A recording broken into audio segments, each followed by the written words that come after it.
got reps that are marking things incorrectly, your whole downstream reporting is affected by that as well. It can affect your contact rate, your opt-out rates, all these different things. So it's not just something that's important for compliance, but it's also important for sales and marketing as well.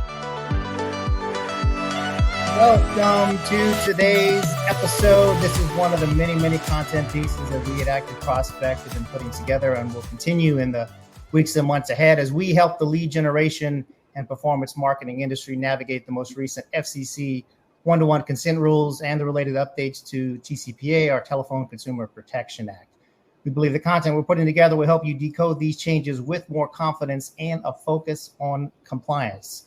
Today's topic, don't play the waiting game. Here's some strategies for anticipating TCPA updates. Hello, I'm Benjamin Farah. I am the Director of Privacy, Security, and Compliance at Active Prospect. For the past 20 years, I've worked in companies in the performance marketing and market research space, including Dentsu and WPP Cantor, as well as Ernst & Young in New York and Ochsner Clinic Hospital in New Orleans, Louisiana, with much focus on data privacy, data regulation, compliance, internal auditing, and information security throughout my career. And now for a brief background introduction, I'd like to pass the mic to my co-host today, Michael Peranto. Oh, great. Thanks, Ben. So again, my name is Michael Peranto. I'm the Director of Professional Services here at Active Prospect. I have over 13 years of performance marketing, CRM, and contact center experience. Some of my past work experience, I've worked for Cardinal Financial Company, Limited Partnership, Fairway Independent Mortgage Corporation, as well as Velocify Inc. and Shape Software. In the interest of time, I'm just going to go ahead and pass it on to Elisa. Elisa, go right ahead. Thank you. I'm Elisa Hutnick. I chair Kelly Dry's privacy practice group and our TCPA practice. And I've had, would you say, like the luck, I don't know, the short straw of really living the TCPA TSR adventure ride for the last 20 years. So happy to bring that experience and have a good discussion today. And I will pass it to my colleague. Hi, everyone. I ended up joining Elisa in her office due to some technical issues on my end. But my name is Jenny Wainwright. I am a senior associate here at Kelly Dry. My practice actually spans two practice groups here. I work a lot with the communications folks on our end that focus on all things FCC. But in addition to that, I have the great pleasure of working very closely with Elisa, specifically on TCPA, telemarketing compliance issues. So I get to kind of see both vantage points of it, which makes for a really interesting day most days. Excellent. Thank you. Yes, we were really happy to have you all today, and Kelly Dry reputation, and both of you, your experiences and backgrounds are amazing. So really happy to dig into the conversation today. Jenny, I'd like to start with you, particularly for your background and working in the FTC and you following all the developments very closely. I'd like to know about, give us, as we start out, some of the recent trends you've been seeing in this space regarding the FCC one-to-one consent rules. A lot happened in the first 4 months of the year. We've been recapping that on our previous episodes, but what have you been seeing now as you operationalize this for advice to clients and also directly from the FCC themselves about translating some of these rules? Sure. So that's a great question. I think the name of this session, right? Don't wait, don't play the waiting game, is incredibly important because ever since the FCC rolled out the one-to-one consent rule, it's just been a ton of questions about implementation. And it's not just strictly from an FCC perspective. And I know Elisa can talk more about this as well. But you see from an industry perspective, a need to put those one-to-one consent considerations into play right now, from the carrier perspective, from a texting platform perspective. So the urgency is there, even though as a technical matter, right, on the FCC side, the rule does not go into effect until next January. But in addition to that, it's not just the one-to-one consent rule that has come out. There has been a slew of regulatory changes that have come out since that December order. The December order really was the first of those big changes, but then they followed that up with the AI declaratory ruling. They followed that up very shortly thereafter with the change on the revocation of consent rules. And all of those have different implementation deadlines. So in the December order, there was one piece that went into effect, another one for carriers was going into effect in July, and then the one-to-one consent in January, and then in the February order, you had a piece that went into effect in April, and then another one that's still on hold. So there are just so many different deadlines to bear in mind, and it can be very confusing because some of them are interrelated. So that I think that's the big trend is just keeping track of all the moving pieces. So, and Elise, I know if you want to maybe weigh in a little bit more on the carrier side and the platform side and immediate implementation of one-to-one. Sure. Well, one, I will say if your head is spinning with, all right, what were those dates? And I was trying to write them down. We have a number of blog posts that will provide as resources that just recaps all of that. So feel free to just listen to us and not take lots of notes. Jenny's point, I think, is a really good one, because while from a business side, I think you want the time to even test what is that user flow for a one-to-one consent. There's a lot of different ways one could do that. We have seen, and many on this call, I'm sure, have heard from the platforms, really from pressure from the carriers who have their own pressure from the FCC to really kind of clamp down on phishing, spamming, robocall, all the unwanted calls and texts that they are getting so many complaints about, that one-to-one consent rule is being enforced now. And so we've seen the auditors and the platforms really reach out to their customers and say, wait, I'm looking at your privacy policy, or I'm looking at your TCPA consent language on your URLs, and I noticed that it's saying and affiliates or and marketing partners with a hyperlink. And even though you think that that's not a legal requirement that you have to address until early next year, they are saying you have to address it now. And so that's just the business reality. They have the discretion to enforce a business rule sooner. And that is, in fact, what they are doing. So even if you've not heard necessarily from your platform, know that they are reaching out. And many are being have to very quickly address to the new requirements and come up with a new flow to deal with it. Yeah, so Elisa and Jenny, I think you brought up some really interesting points there, because there are members of our audience who currently use CRM and contact centers. And with those tools, they often have to register to use text messaging and deliver text messages through those platforms. Now, some of my experience with this is actually fairly recent as well, more on the CRM and contact center side. So we have seen customers who were previously allowed to text. They had filled out a form maybe 2 or 3 years ago. They were actually fully approved at that time. And then now the carriers are going back, actually revisiting their website, looking at the privacy policies, like you said, and even looking at their business models and determining if they meet their requirements to be able to deliver text messages on their platform.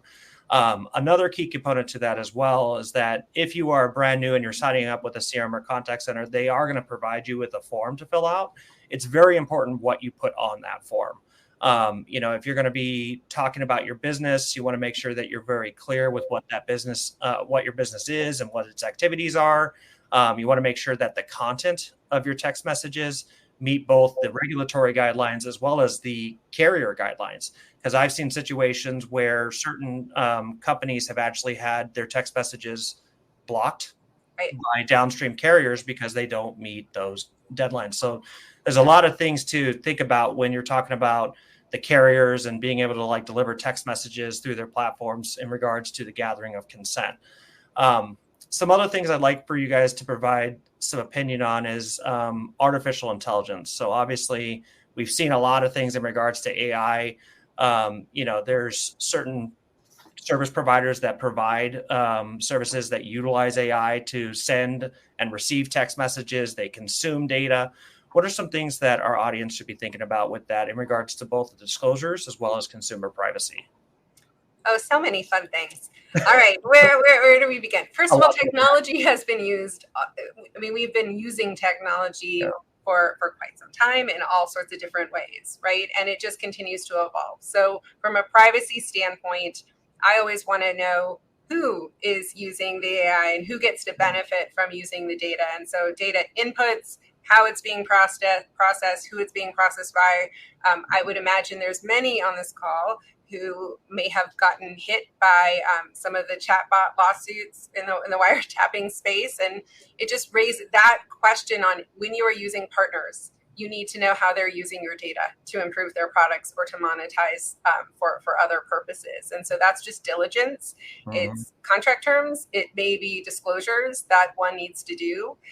So one, it's just understanding how you are using whatever the AI is. Maybe it's sentient analysis in terms of the voices. Maybe it's all of that has some privacy triggers that you need to think about, both in, do you use it? Are there restrictions? Are there contracts around that? Who else gets to essentially use the data? So that is one big point there. The other is just think about what are the hot button issues where, from a risk perspective, we're seeing tons of regulator scrutiny, we're seeing litigation, robocalls, and I use that term and I hate that term because lots of folks like it can mean different things, but we know that pre-recorded messages, for example, avatars, ringless voicemail, like think of all the things we've heard in the past, tend to drive extra scrutiny. So if you want to go to the top of the list in terms of what is going to generate complaints and may invite a regulator to look into your practices, some technologies that might involve AI are more likely than others. So if it's more of a data analysis, help you improve your business as opposed to interfacing with the consumer, that on your risk scale can be on the lower end of risk if it's not going to be interacting, right? Substituting or enhancing a person in terms of interaction with the consumer. Great. Then, Go ahead. I was just thinking the FCC side. I didn't cover that. No. I mean, I think the only add-on that I would say to that in terms of regulator scrutiny is that the FCC has very much thrown its hat in the ring on AI issues. It's part of the Consumer Advocacy Committee that the FCC has formed. That's one of the key issues that they're looking at. And specifically on TCPA issues, some of the folks on here may have heard about this. It actually made some pretty big national news. There was a concerted effort through what they called an AI robocall deepfake was how it was characterized. But it was a calling campaign ahead of the New Hampshire primary back in January where somebody simulated President Biden's voice and told voters not to go vote in the primary. And that, again, that's kind of a nuanced example, but the FCC used that and the high profile example that it set to not only explicitly say that AI technologies like voice cloning that was used in that particular case are subject to TCPA regulation. They consider it pre-recorded voice, and therefore it's very much under the restrictions and requirements of the TCPA. But they also used it last month, right? It's June still. Last month to issue a couple of enforcement actions. I think it was a total of $8 million in proposed penalties for that instance. And just mark my words, every presidential election, there is a red and a blue enforcement action by the FCC in terms of texting. And so just keep that in mind for texting and calling campaigns in the political sphere, following the rules. Yeah. And one thing I've, as a compliance officer, I'm making sure I also personally, internally, try to use the term generative AI, because AI is a lot of things. There's uses of AI in the business that don't intersect with these considerations that we're talking about. And AI has privacy issues with ethics and discrimination, all those sorts of things. The stuff we're talking about here with those components is the generation of voice or text, mimicking a human, and then that use in the calling and texting components. So right. I've been making sure, because I find some of our colleagues will get lost and say, wait, what about that great solution we were considering inside the company for AI? Is FCC say we can't do that? No, that's not exactly what that was about. So I did want to caveat that. Yeah. Right. And I was tapped yesterday, the FTC. I know we've got a bit of alphabet soup with the agencies. The FTC put out another business guidance blog post on generative AI and just a checklist on things to think about. I posted something on LinkedIn on today as well. So extra resources for homework. Excellent. Yeah. So Elisa and Jenny, I had a follow-up question here. So we have, we obviously have a lot of members of our audience who they've had several questions in regards to how does the FCC's one-to-one consent requirement directly affect them? And, what we've seen many different models that have come into play. But one of the models that we would like to talk about on this webinar, we've gotten tons of questions and comments about this, is regards to the gathering of TCPA consent on both a live transfer or an inbound phone call. So with that, what we're going to do on this webinar, something that we actually don't typically do, we're going to talk about a particular case that came out recently, as well as have a PowerPoint going through the description. So let's just go ahead and pull up that PowerPoint here. All right. So the case is Bradley v. dentalplans.com. We're going to talk about the background and then the court's opinions. So just a little bit of background on this case. The plaintiff placed a call to Dental Plans in November of 2018, and they intended to sign up for a dental savings plan. When the plaintiff spoke to a representative from the company, the representative confirmed the plaintiff's phone number and then asked the plaintiff if she consented to dental plans contacting her with an automatic dialing system or pre-recorded message, along with some other disclosures. The plaintiff requested confirmation about the purpose of the automated phone calls, and the representative stated it was to keep you updated with any plan information and confirming that only dental plans would be calling them. The plaintiff agreed to receive the calls as described by the representative and signed up for a Cigna dental discount plan through dentalplans.com on that call. Let's go ahead and go to the next slide. All right. So nearly a year after that phone call took place, Dental Plans called the customer back to inquire about specifics of her plan. The plaintiff explained that she did not want her to auto-renew, and the representative said that she would be notified when her plan expired. After her plan expired, the plaintiff received approximately 10 pre-recorded phone calls from Dental Plans. These calls were referred to by Dental Plans as win-back calls. So when she received those calls, the plaintiff filed suit in the United States District Court for the District of Maryland under the TCPA against dentalplans.com, as well as Cigna Health and Life Insurance Company. In the case, there was significant arguments about whether the TCPA disclosures that were read to the plaintiff on the initial phone call met the standard under TCPA for prior expressed written consent. So let's go through some of the court's opinions. Let's start off with the first one. So the court's opinion found that at a minimum, the calls made after the plan expired, also known as the win-back calls in the case, constituted telemarketing phone calls. This then brought up the question in the case of whether the initial disclosures that were read to the plaintiff during the first phone call met the standard under the TCPA for prior expressed written consent. Let's go on to the next part of the court opinion here. So the court's findings. The court finds that an audio capture / recording alone is not sufficient to obtain prior expressed written consent for the purposes of the ATDS / pre-recorded provision of the TCPA. The court's reasoning was that the application of the TCPA required that specific disclosures be made to satisfy prior express written consent, and the consumer disclosure section of the e-Sign Act applies, and that requires that the disclosures outlined be provided in writing. Just a little bit more down here, and then we'll move right on to Elisa, your and Jenny's thoughts on this. So in regards to the e-Sign Act, it requires certain conditions to be satisfied when a statute, a regulation, or other rule of law that requires the information related to a transaction or transactions in or affecting interstate or foreign commerce be provided or made available to a consumer in writing. And the court stated in a footnote here, the signature and consent the consumer provides can still be provided via voice recording, as can the substance of the agreement. The only portion of the agreement that would not be able to be provided via voice recording under this outcome would be the TCPA's required disclosures. All right, that was a lot of reading. So Elisa and Jenny, go ahead and unpack that for the audience. Well, first, why is this a big deal? This was a very recent decision, and it comes at a time where many of those on the call are trying to think about how do you transition to this one-to-one consent requirement, with some options being you get the one consent via the web flow. You have them on the phone, or it's an inbound call. And as you're trying to find who's the right, let's say you're matching to an insurance partner, you're trying to find who the right one is. And it's on that call when you're having the discussion that's where you would get the one-to-one consent for the matched partner that you're going to provide. Okay. So this really jeopardizes that concept. It's one decision. But if we might, I'm going to get to kind of how do we think about this go forward, but why did this even lawsuit happen in the first place, and just some practical things to think about.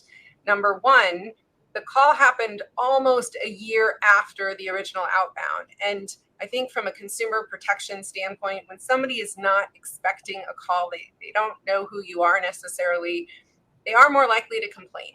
They just are. So think about in terms of the aging of your lists. That's one mitigation factor, and coming up with a reasonable sunset period for when you have had no activity related to that phone number. You may choose not to call aging numbers.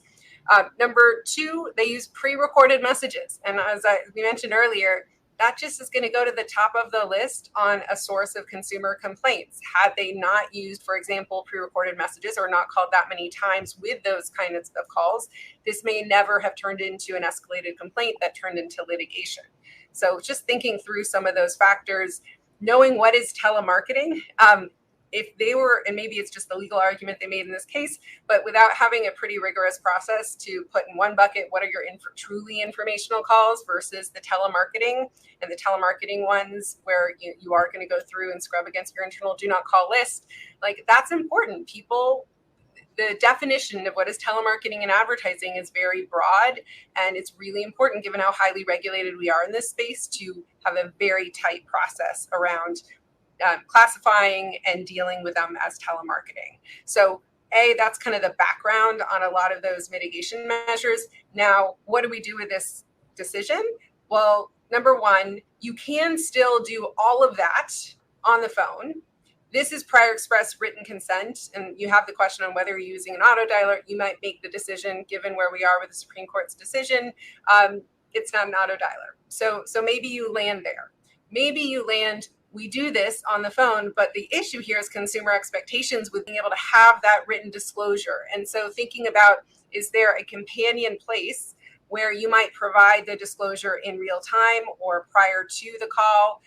Maybe it's you get their consent to send them a text or an email that has the disclosure. And I just think about from a privacy standpoint and consumer preferences, they're hearing this really fast on the phone. You want to be able to say they can go back and revisit those disclosures. They can see it. They have it memorialized so that if they want to revisit that choice, they know what the terms of it are and how to do so. So there may be a supplemental way that you package that up so you continue current practices without too much variation.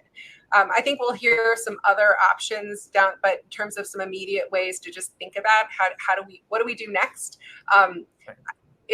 If there's a big theme, though, we're just moving in one direction. Everything is getting a little bit tighter, a little bit more rigorous, a little bit more making sure we are catering to each individual consumer and their expectations. And so I would just say this is why you have a pretty thoughtful, comprehensive compliance program in the first instance.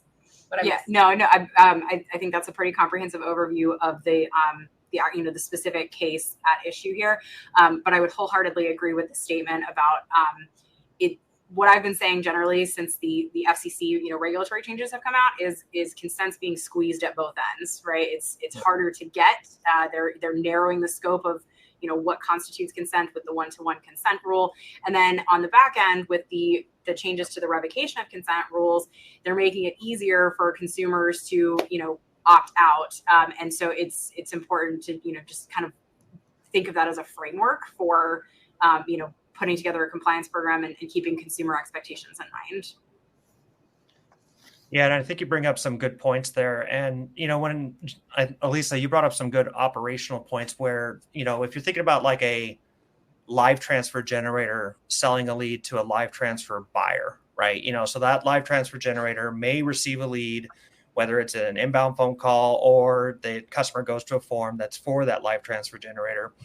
They would call that consumer, ask them some pre-screening questions, which is standard in the industry. And then from there, you need, in the future state for the FCC, you need to gather consent, right? And I think to operationalize it, you would need to show that consumer in some way what those disclosures are that they're saying. To your point, you could sit there and have a recording that plays the disclosure to them.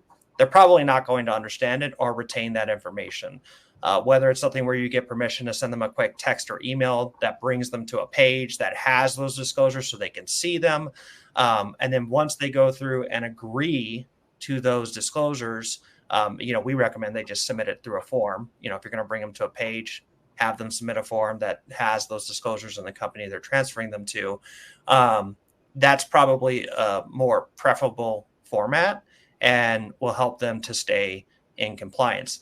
In addition to that, there's some other things that you guys mentioned that I think are appropriate for us to dissect on this call. And there's even some questions from the audience on this.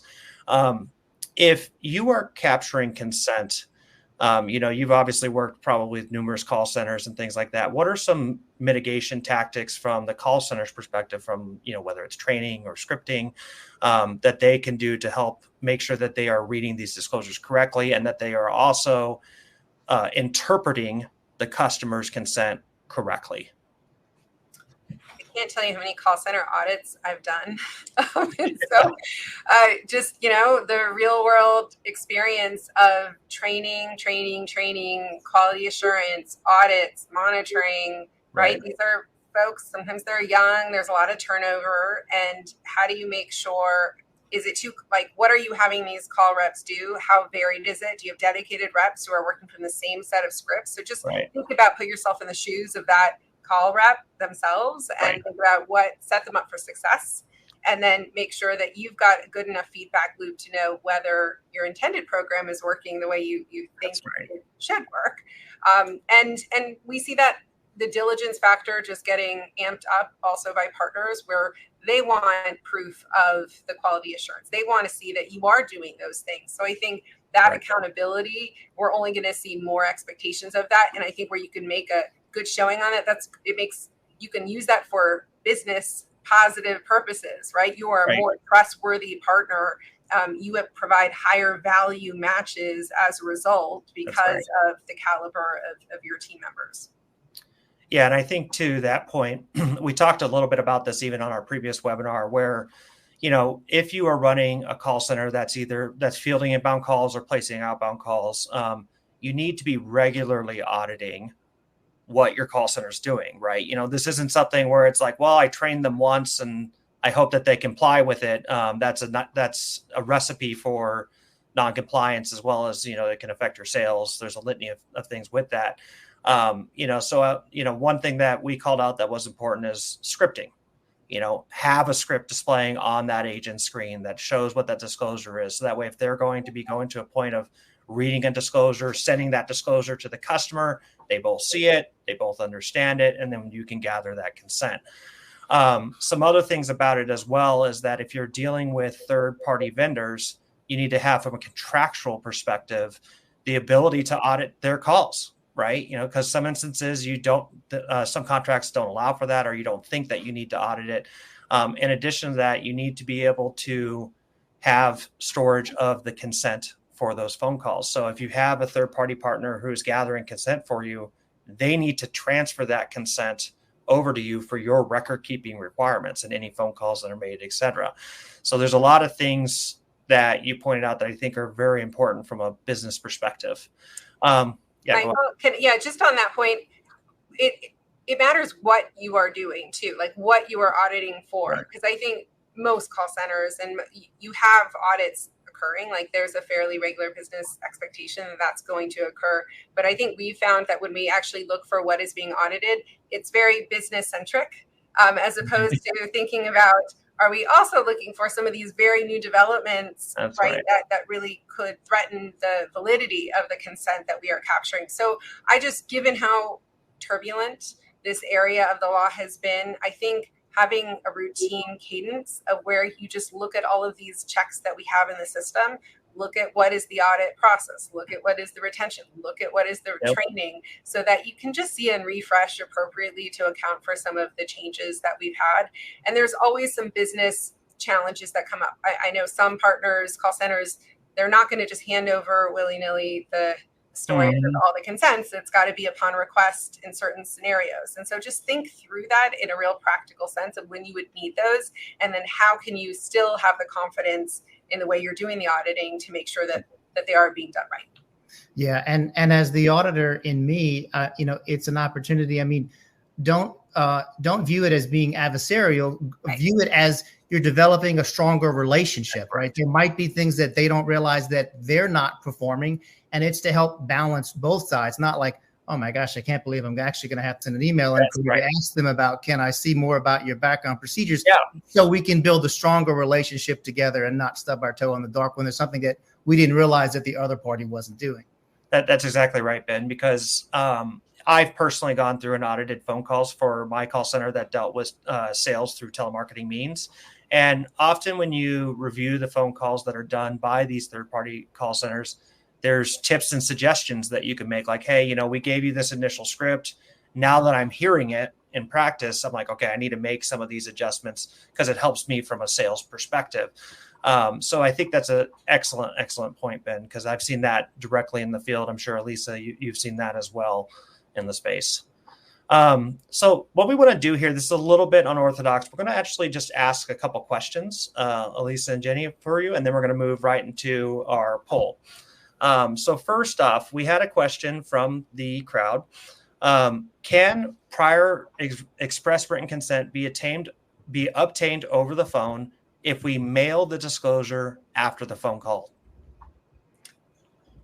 So this is a new decision. We'll see kind of how it gets challenged and what is idiosyncratic about where this lands. But what I would say from a consumer protection standpoint, disclosures are effective when they're provided proximate to, before, that you are relying on a consent you want to enforce. And so I think going with the spirit of that, think about what you can do simultaneously. Can you get them to see a URL and then it's just memorialized on the call that they saw that URL, you've got a business record of what that page would have shown, or if they're not in front of a computer, they're okay with a text, you can send them a text. I think we can be creative in how we do that. Maybe you do memorialize after the fact by sending them a letter, but I wouldn't put all my eggs in that basket as meeting the written requirement because it comes way after if we're mailing it. Great. Okay, so we've got another question here for you. Either one of you could answer this.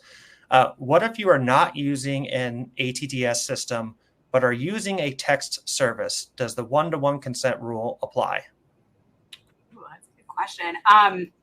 So the one-to-one consent rule applies to TCPA. Yes.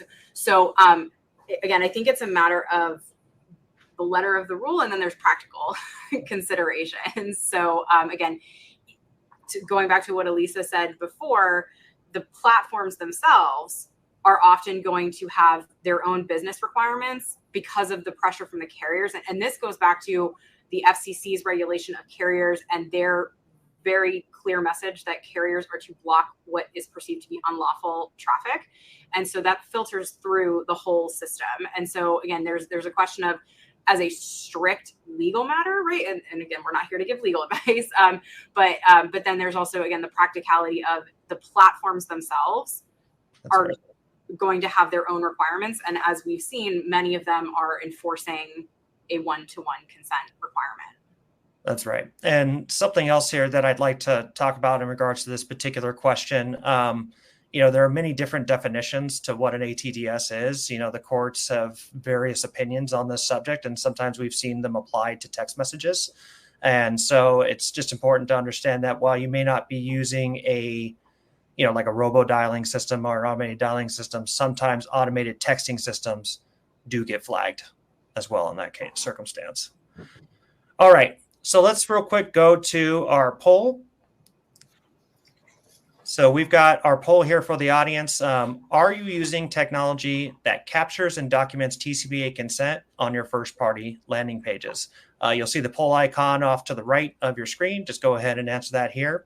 And then while we wait for the answers to those polls, we've got some questions here for Jenny in regards to universal opt-outs. Yeah, go ahead, Ben. So Jenny, interested to know with the opt-out changes that are coming soon, the revoking, is this going to differ from industry to industry, or how are you advising clients to prepare for this? The way that I generally think about it is you have to be prepared to interpret a request to opt out broadly. That is the position that the FCC has taken in terms of again, if you get a request via text message, it should apply to calls and vice versa. And again, giving consumers as much leeway as possible to opt out. Now, again, it's going to depend a little bit on the context here, right? What is the purpose of the consent to begin with? Is it for marketing calls? Is it for informational calls? What is the scope and all of that? But again, it's if you have someone who is opted in to multiple programs and then you get a request to opt out, the starting point is to interpret it broadly. Now, the FCC has also said, and they're very clear about the, particularly for text messages, right? A confirmatory message to clarify the scope, right? Somebody's texting stop and okay, you've been opted out. Do you want to continue to receive, informational messages or, something like that, right? So you absolutely have the leeway to clarify as long as you stay within the lane of the FCC's requirements, like sending the confirmation text within 5 minutes. It's the only text you send. There's no marketing information, and there's a whole litany of requirements that go into that. But again, I think in general, the message that I would have is start from a perspective of start broad, and then if you can narrow it, you can think about how to do that. Yeah, and obviously the theme, don't play the waiting game to get ready for that. Now, is there any recent information about the date in which that goes active? I know that was published and then it was, I forget the term exactly, but indefinitely delayed. And what I was wondering, I know that doesn't mean it's gone forever. It will come back, but I was wondering if you can provide some clarification of when it does come back, does that fit into a 30-day window period or 60-day in which they want to implement it, or just what you're hearing with that date specifically? As compliance officers, we want to write this date on the calendar and work towards it. I have gotten multiple requests for, have they published it yet? Have they put what's the date? I get that question probably every couple of weeks. Like, do we have an update? And so I think I want to parse it out just a little bit because there have been a few things that have happened, right? In terms of the revocation of consent, where again, it's the consumer can opt out by any reasonable means, and specifically things like texting stop, unsubscribe, opt out are on the FCC's list of what they consider to be per se reasonable means to revoke consent. So that specific rule, and that also encompasses the requirement to process within 10 business days. That specific rule is on hold because it's subject to a Paperwork Reduction Act, review by the Office of Management and Budget. And that just means that anytime a federal regulation comes out that potentially increases a paperwork burden on businesses, the federal government is required to undertake a review of that. So once the rule was published in the Federal Register, or once the order was published in the Federal Register, normally that would trigger the clock for the effective date. But because of the PRA review, it is on hold indefinitely until that review is completed. And then the FCC said in the February order that it would be 6 months after the PRA review is complete that the rule would become effective. So what I'm watching for at this point is a publication in the Federal Register by the FCC saying that the PRA review is complete, and that will announce the effective date. So that's what I'm continually keeping an eye out for. I just checked it 2 days ago. As of, I think, Monday, there was not a publication. The last publication was, again, the original order back in March. So we're still waiting is the answer, unfortunately. That's great. Yeah, and I encourage everyone to circle that date on the 6 months out, and then keep adjusting that, because now is the time to start implementing and experimenting with solutions for what is reasonable means, because there's going to be some judgment about that component and coming up with a program to perform that. Excellent.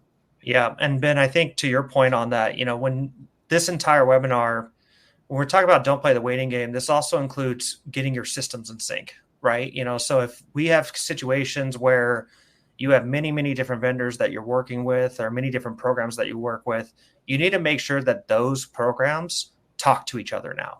So if you get an opt-out through a text message, that it tells your CRM system like, hey, this person opted out, right?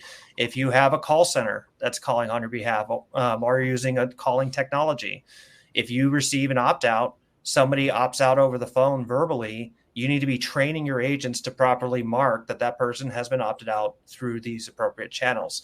One of the worst things that can happen is a consumer tells you, hey, don't call me anymore, or don't text me anymore. And then 10, 15 days later, your call center that may not have that information starts calling them, right? You can start getting complaints and things like that. So you want to make sure that if you have a lot of systems that you're working with, that those systems start talking with each other, or you start having discussions with those vendors about how you can get them to talk to each other. I want to just put a practical point, because we are talking about where the letter of the law is. Yeah. I would also just take a look at how many call attempts and how we disposition calls you are doing, because sometimes what we find is people don't know to say the magic word, stop calling me. They just don't want to talk to you, and so they keep hanging up on you, or they don't pick up the phone. But if you are calling the same number 50 times in 1 week, maybe, and they are not calling you back, or they are hanging up as soon as your agent says something, maybe you might want to disposition that call a different way. Not necessarily say it's a do not call, but just think about how you roll out a number off of your campaigns as another just practical mitigation measure. Yeah. And I think to your point, Elisa, with that, the other part that I think is important is like how training your agents how to disposition correctly. Oh, yeah. I see this all the time with call centers where a customer will say, hey, take me off your list, and they mark it as not interested or wrong number or something. Or wrong number or something that's just complete, or sometimes they don't mark it at all, which is the worst outcome that you could have. But, when you're going through your training, for your call centers, you want to make sure that if they are making dispositions and those dispositions are tied directly to your compliance practices, that they understand what each one of them means. And you even do like some role playing with them to make sure they do the correct disposition. Right. And sometimes you can check just by whatever is the first drop down. If you are saying 90% of like certain agents are always picking the first drop down, maybe that's a clue that it's a good time to refresh training. Yeah, it's a funny story. It's just great that you brought that up, because I actually have experienced that myself. So I've had people that I've consulted experience that same exact thing. So it's interesting when you look at the positioning of dispositions within a contact center platform or a CRM, you will find that first disposition that's there is chosen typically at a higher percent than any of the other dispositions listed. So some things that I've done is I've actually categorized my dispositions into like sections where it's like ones where it's like customer not interested, or DNC is like its own section on its own, so they can scroll down to that section and find it. But yeah, I've definitely experienced that. And something else to take note is that your dispositions are used for your marketing too, marketing and sales. So if you've got reps that are marking things incorrectly, your whole downstream reporting is affected by that as well. It can affect your contact rate, your opt-out rates, all these different things. So it's not just something that's important for compliance, but it's also important for sales and marketing as well. All right, so let's go and look at the answers of the poll. Wow, so this one is actually a little bit surprising to me. So we've got about 26% that are currently not using technology to capture consent on their first-party landing pages. We have 23% that are currently in the process of implementing this on their landing pages, and we've got 50% that already have a solution to capture and document consent on their landing pages. So this one is actually a little surprising to me, because we see a lot of companies that have they're either in the process of doing it or they've already done it. But if you do not have a solution where when a customer is visiting your landing page, you're appropriately capturing the event of them submitting their information with the appropriate disclosures, that's something that you're definitely going to want to do with the upcoming changes, and even with current changes as well. Because if you receive a TCPA complaint from one of these known litigators that are out there, you're going to want to have documentation of this consent. Otherwise, your case becomes a lot harder. So let's move on to some more questions here from the crowd. All right, so we have a question here. Can you send the customer a text legally to obtain prior express written consent? Is the first text considered informational? So you need, it depends on what you put in that. Okay.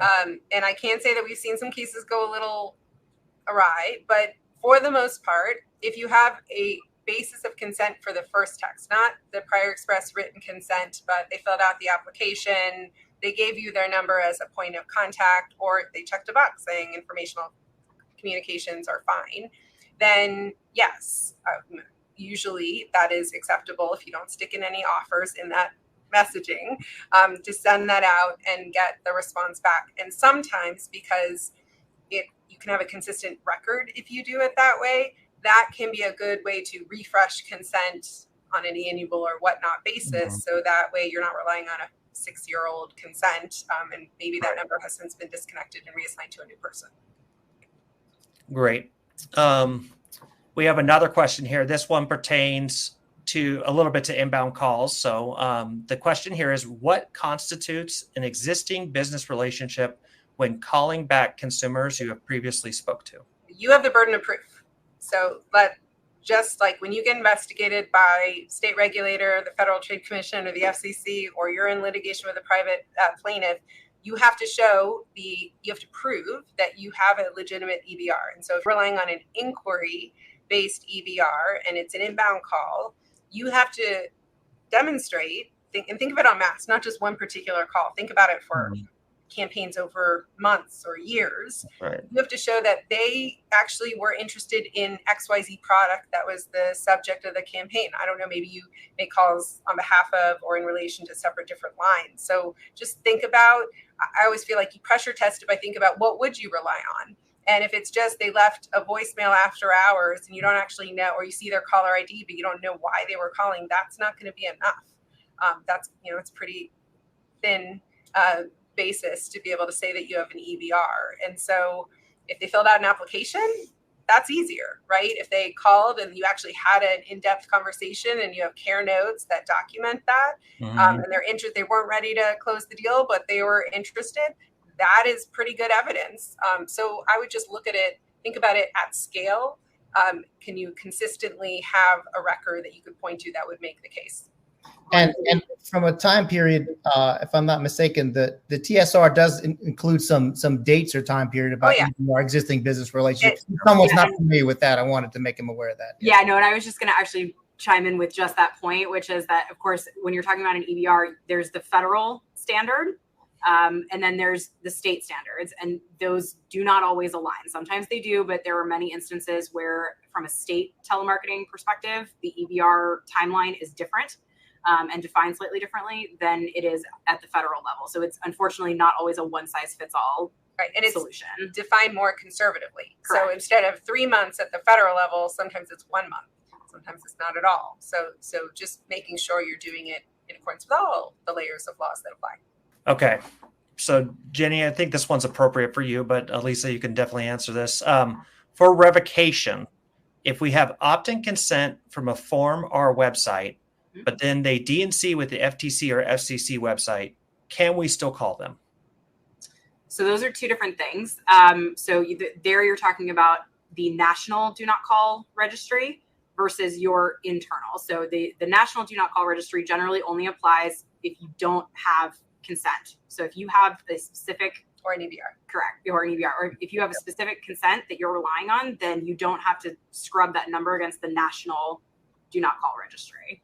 But it doesn't mean that if they've not made an internal do not call request to you, they haven't opted out of receiving calls from you. And if you still have to have a legitimate basis to call them. So if you have a valid EBR and you're calling within the lines of the EBR, prior express written consent, you wouldn't be scrubbing against the national do not call registry because that call is exempt. You would just need to scrub against your internal do not call list in case the consent was revoked before you're going to do that outbound campaign. And Michael, you touched on this. That's why it's super important to have your systems talking to each other with the changes, right? Because a do not text request should also translate to do not call.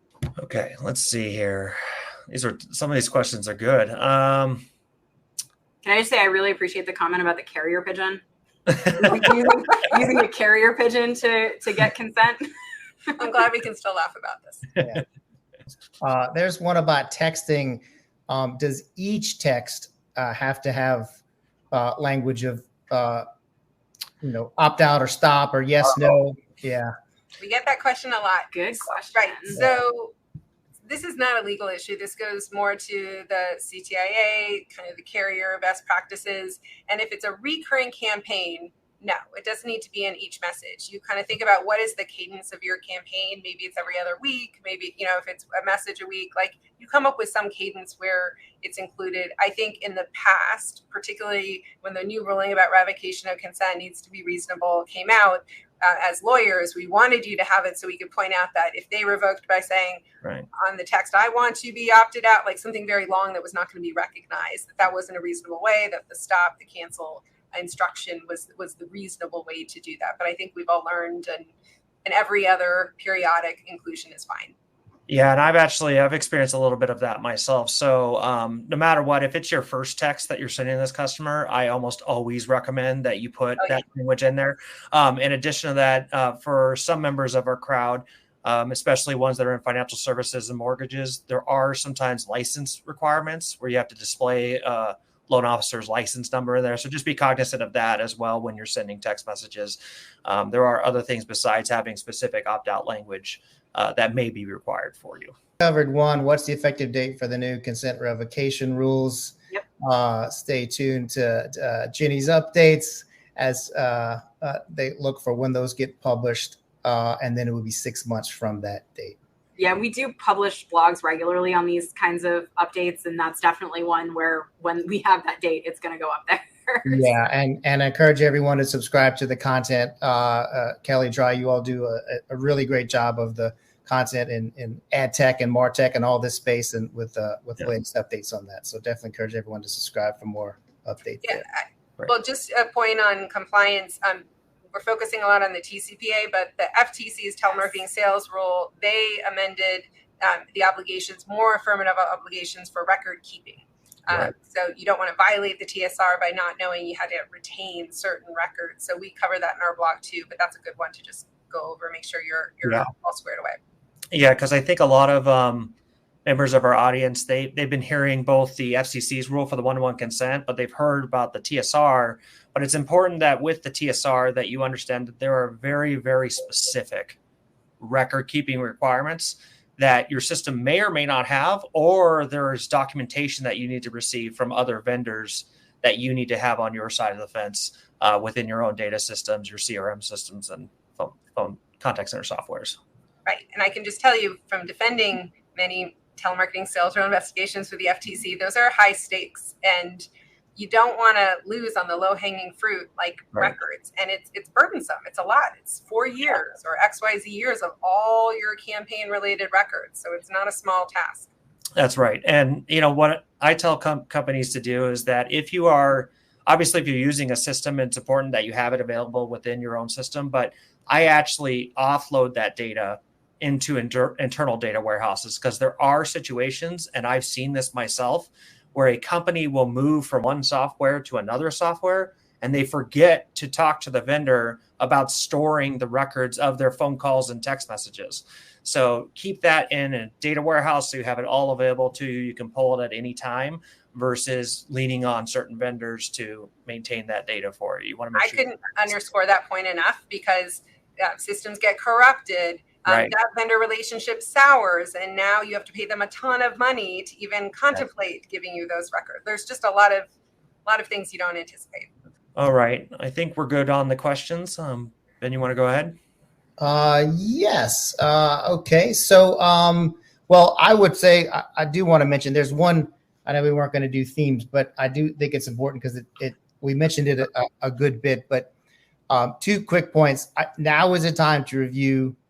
Make corrections, get your terms correct. I look at this more as an opportunity, if you're trying to be optimistic, about an opportunity to reset. If there's some things you think you might not have gotten right, now is the time to go and explore that and correct those, whether it's contractually, whether it's with your language. You have the opportunity to fix it now. Don't wait for the date to fix it later. Start uncovering those things now. And the other theme is think from the consumer first, right? That's a key component. Think from their perspective of what you're doing with the language of everything, the performance, the volumes of calls.